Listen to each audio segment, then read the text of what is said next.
కాదు, అందరూ నష్టపోయారు.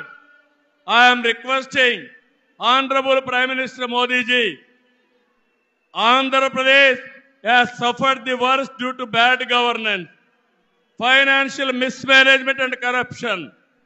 You will be shocked to know that collectorate offices, Raitu Bazar buildings, government colleges have been mortgaged.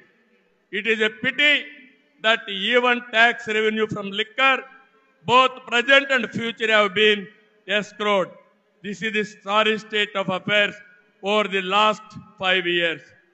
అందుకని నేను మీ అందరి తరపున మోదీజీ గారిని రిక్వెస్ట్ చేస్తున్నాను, మన రాష్ట్రాన్ని కాపాడుకోవాలి. సిద్ధమా మీరందరూ అడుగుతున్నా? ప్రజలు గెలవాలి, రాష్ట్రం నిలబడాలి, మన బిడ్డలు వెలగాలి, జీవితాలు బాగుపడాలి. అందుకే ఈ పొత్తు.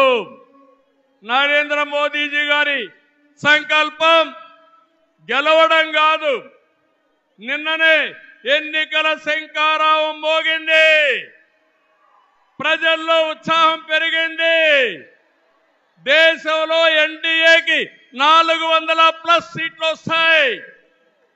అదే మరిగా ఆంధ్రప్రదేశ్ లో 25కు 25 గెలిపించే బాధ్యత మీదే. సిద్ధమా అని మిమ్మల్ని అడుగుతున్నా. అది చేసి ఈ రాష్ట్ర పునర్నిర్మాణం చేసుకోవాలి.